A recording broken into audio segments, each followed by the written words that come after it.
Welcome to Creamer Media's Polity. I'm Vrindavani Naidu. With me in studio, I have Lyle Cupido of the South African Institute of International Affairs to speak about the problem of prosecution of pirates off the coast of Somalia. According to data from the International Maritime Bureau, the number of attacks by Somali pirates in the first half of 2009 soared to 148 from 25 attacks in the same period a year ago. It is clear that the problem of piracy needs to be solved, but there seems to be confusion over who should prosecute the pirates that terrorize the Gulf of Aden. It is unclear whether this is a domestic, regional, or international concern. Welcome, Lyle. Thank you. Tell me, where does international law stand on the prosecution of those who commit piracy? Well, according to international law, piracy is subject to universal jurisdiction. What this means is that any state can assert jurisdiction over an act of piracy, regardless of the nationality of the victim or the perpetrator, and regardless of, the flag that the ship that was affected was flying at the time. In practical terms, this means that on the high seas, the state can arrest a suspected pirate and bring that pirate to its domestic legal system to be prosecuted in its domestic courts. And the reason for this is that piracy takes place beyond the national borders of every state. And so it's a threat to the international community at large. And so every state has responsibility to act, and every state is authorized to act. But one has to ask, why are these pirates not being prosecuted in Somalia, their land of origin? That would certainly have made the problem much easier if they could be prosecuted in Somalia, because then Somalia, you could defer prosecution to Somalia and they could exercise jurisdiction on grounds of nationality or territoriality. The problem with Somalia is there hasn't been an effective government in place since 1991. At the moment, there's a fragile coalition government in place, which is also being undermined by a rebel faction that's opposing the legitimacy of this government.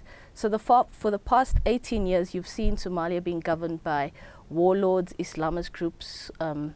So there just hasn't been a centralized functioning system of government. And as a result, there hasn't been an effective judicial process in place that can administer the prosecutorial process either. So why then has Kenya become the generally accepted destination for the prosecution of suspected pirates? I think Kenya has largely become the preferred destination for four reasons. The one is just by virtue of geographical location. Kenya is the neighbor to Somalia, and so I think states feel that it's probably best placed to carry out investigations, gather evidence and interview witnesses and so forth. It also has the legal framework to combat piracy. The Kenyan Penal Code prohibits acts of piracy and armed robbery at sea, both on the high seas and within the territorial waters of states. And then Kenya itself has an interest in fighting piracy because its ports have been affected by acts of piracy. And there's just a precedent within Kenya. In 2006, Kenya prosecuted 10 pirates and sentenced them to 7 years, and the pirates challenged the jurisdiction of the Kenyan courts, and they lost on that ground. So there is a precedent within Kenya to try piracy successfully. Okay.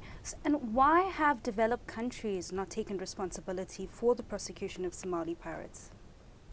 Well, according to reports, it's largely been due to logistical problems. The problem of them being so far from the scene of the crime, as it were, and the difficulties with gathering evidence from a distance and, getting witnesses to travel to these countries all the time to be interviewed or to give testimony. There are also concerns around asylum applications, and developed countries seem reluctant to bring these pirates into their systems with the risk of them subsequently seeking asylum, which will probably be successful given the situation in Somalia, with the added threat of them bringing their families into developed countries as well. And then I think there's also a concern around illegal fishing and illegal dumping, which has, these allegations have been around for some years now and no one's done anything about them. and some developed countries are being implicated in allegations of this in the Somali waters. So I think for all those reasons they are reluctant to shed too much light on this issue within their legal systems. And what has the United Nations recommended? Well, the United Nations has passed a series of resolutions under Chapter 7 of the UN Charter, and those resolutions are binding on all member states of the UN. And these resolutions, they are unprecedented to the extent that they allow states to go into the territorial waters of Somalia and even into Somalia itself, obviously with the cooperation of the transitional government that's in place there. So yeah, the UN has taken these extensive measures, and they've also called on states to share information, cooperate with one another, and they've recognized that it does take a collaborative international effort to combat the problem. Now, what do you think is the solution to the confusion over the prosecution of those committing piracy? Well, I think for one, the states need to put laws in place and carry out their legal obligations in terms of the treaties that they are party to and in terms of customary international law. States are empowered to act. They are empowered to bring suspected pirates into their domestic legal systems. Developed states especially have the capacity to do this. They have the legal framework to do this. I think issues around costs are undermined by the fact that these same states call for an international tribunal to be set up, and even such a tribunal would run into millions of dollars per year. And so I don't think that Kenya, with its insufficient resources, should ultimately be the dumping ground just out of convenience to prosecute the pirates. Thank you, Lyle. That was Lyle Cupido of the South African Institute of International Affairs speaking on the confusion over the prosecution of Somali pirates.